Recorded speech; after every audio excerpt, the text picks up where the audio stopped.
नमस्कार दोस्तों, thriller tube में आपका स्वागत है।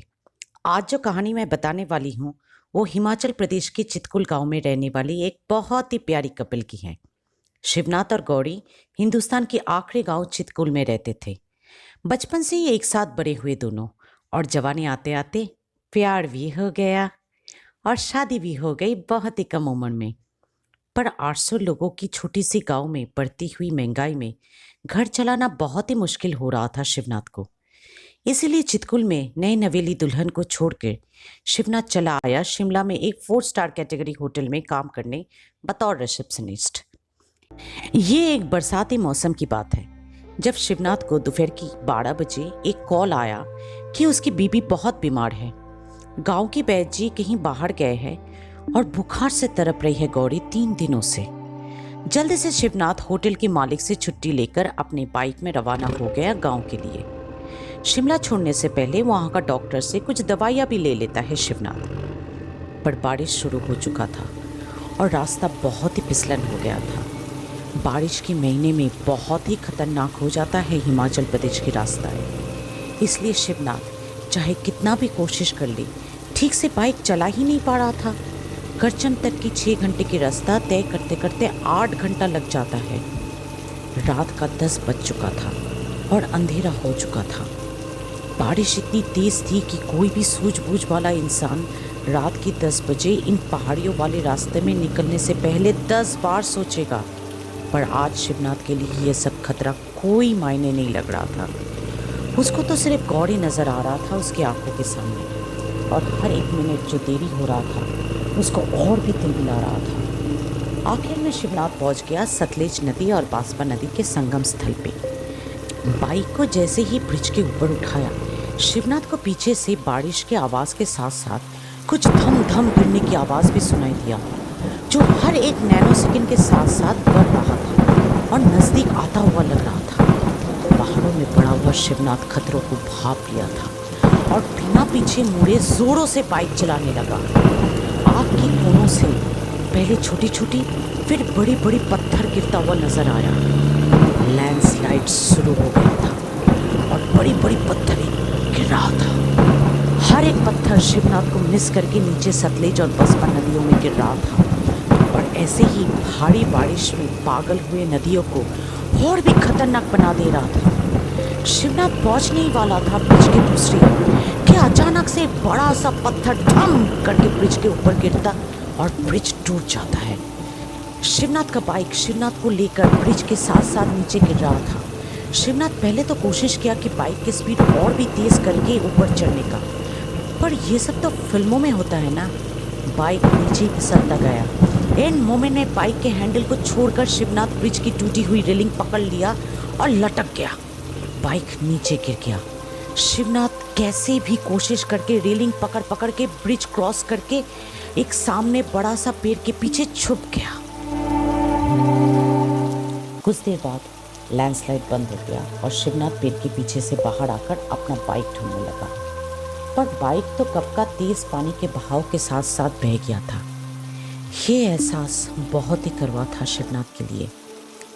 अभी तो और भी 3 घंटे का रास्ता बाकी है चितकुल के लिए, पर शिवनाथ के पास उस बाइक के अलावा और कोई जरिया नहीं था घर पहुंचने का।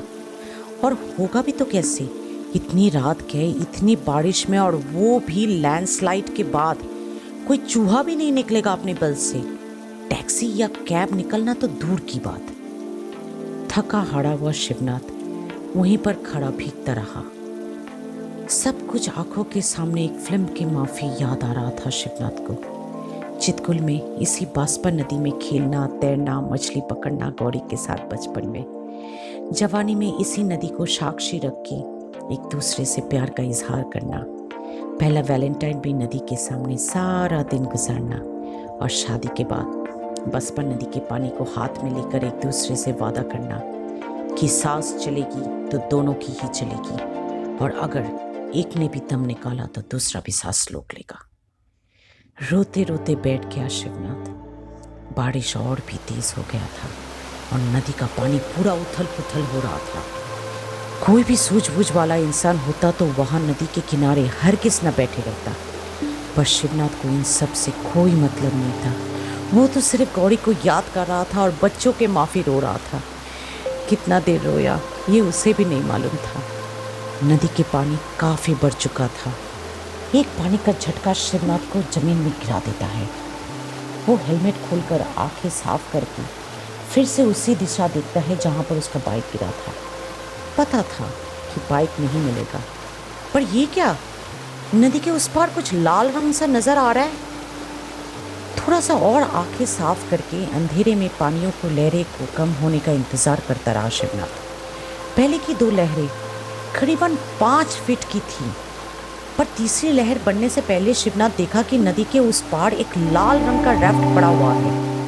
कुछ भी बिना सोचे शिवनाथ पानी में कूद गया और तैरता गया राफ्ट की तरफ। इंग्लिश चैनल पार करने वाला भी इंसान 10 बार सोचेगा इस पागल से नदी में तैरने के पहले।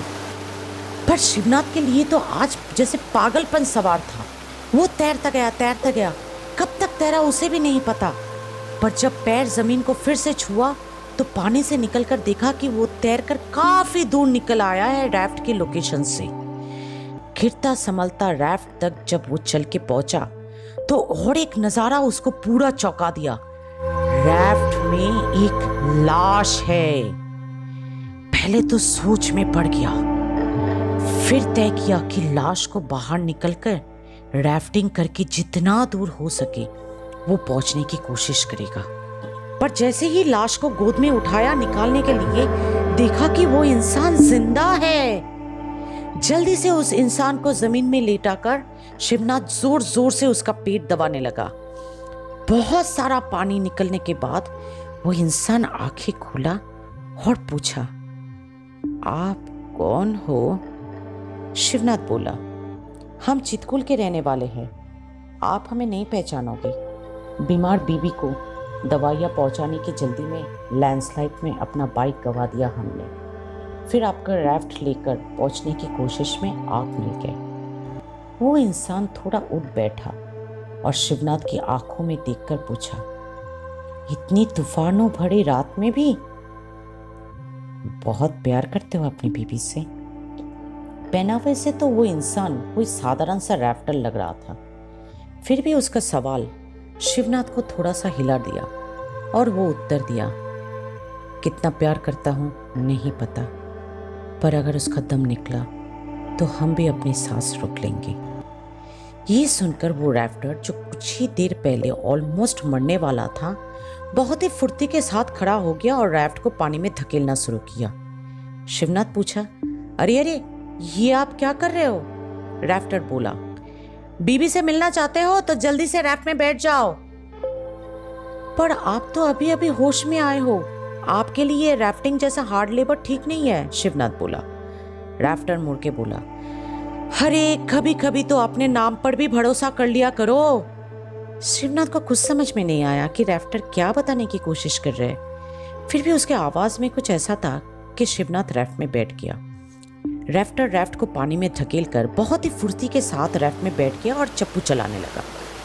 पानी पूरा उथल पुथल हो रहा था। बारिश और भी तेज हो गया था। पानी की लहरें झटके पे झटके मारे जा रहा था उस छोटे से राफ्ट को, जैसे कि वो राफ्ट में बैठे हुए लोगों की तो आज जान लेकर ही रहेगा। कभी ऊपर, कभी नीचे, कभी आगे, कभी पीछे, राफ्ट बहता ही गया। शिवनाथ जोरों से राफ्ट को पकड़ के रखा था। उसके सामने राफ्टर बहुत ही फुर्ती के साथ चप्पू चला रहा था। पानी के झटके उसे थोड़ा भी हिला नहीं पा रहा था। शिवनाथ सोचा, क्या ये वही इंसान है जो थोड़ी देर पहले मर रहा था? ऐसे में अचानक राफ्टर बोल उठा, शिवनाथ उतर जाओ, तुम्हारी मंजिल आ गई है। क्या? शिवनाथ शॉक्ड हो गया। इस राफ्टर को मेरा नाम कैसे पता? और 5 मिनट भी नहीं हुआ हमें राफ्ट में बैठे हुए और चितकुल आ गया। अरे अगर इतनी तूफानों भरी रात में हम अगर ड्राइव भी करते तो भी 3 से 4 घंटा लग जाता चितकुल में पहुंचते पहुंचते। और ये तो नदी है, और वो भी उथल पुथल वाली, और ऊपर से बीच में आने वाले डैम कहाँ गया? पर जैसे ही वो उतरा उसे चितकुल ब्रिज नजर आया। राफ्टर की तरफ देखकर पूछा शिवनाथ, पर कैसे इतनी जल्दी? राफ्टर फिर से बोल उठा, बोला था ना कभी कभी तो अपने नाम पर भी भरोसा कर लिया करो। इस बार शिवनाथ को इसका मतलब समझ में आ गया। नम आंखों से रैफ्टर का पांव छू लिया और रोते रोते बोला, शुक्रिया। पर ये क्या, वहां पर तो कोई रैफ्टर नहीं है, ना ही कोई रैफ्ट। शिवनाथ गीली मिट्टी के ऊपर हाथ रख के बैठा है।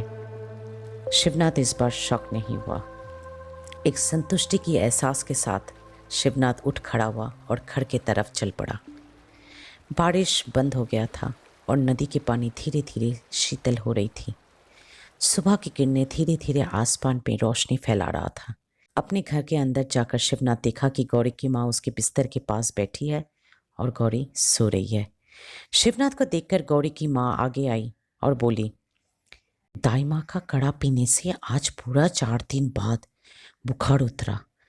थोड़ी सी राहत मिली बच्ची को, तब जाकर सो पाई। राहत भरी मुस्कान के साथ शिवनाथ बैठ गया गौरी के बिस्तर के पास वाली चेयर पे। गौरी की माँ फिर से बोली, तुम दोनों को जो दाई माँ दुनिया में लाई, आज उसी की वजह से जिंदा है गौरी। शिवनाथ गौरी की तरफ देखा और धीरे से बोला, जी हाँ, हम दोनों को जो दुनिया में लाया, आज उसी की वजह से जिंदा है हम दोनों। शिवनाथ का आवाज़ सुनकर गौरी आंखें खोली और धीमे से मुस्कुराकर बोली, डर गए थे? क्यों डरे? सांस चल रही थी ना आपकी, तो हमारी दम कैसे निकलती?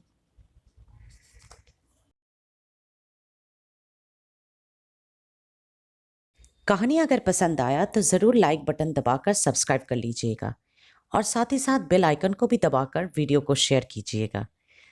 और अगर आपके साथ भी ऐसे ही कुछ अलौकिक घटा है कभी, जो आप सबको सुनाना चाहते हैं, तो नीचे कमेंट में आपका ईमेल आईडी डाल दीजिएगा ताकि हम लोग आपसे संपर्क कर पाए।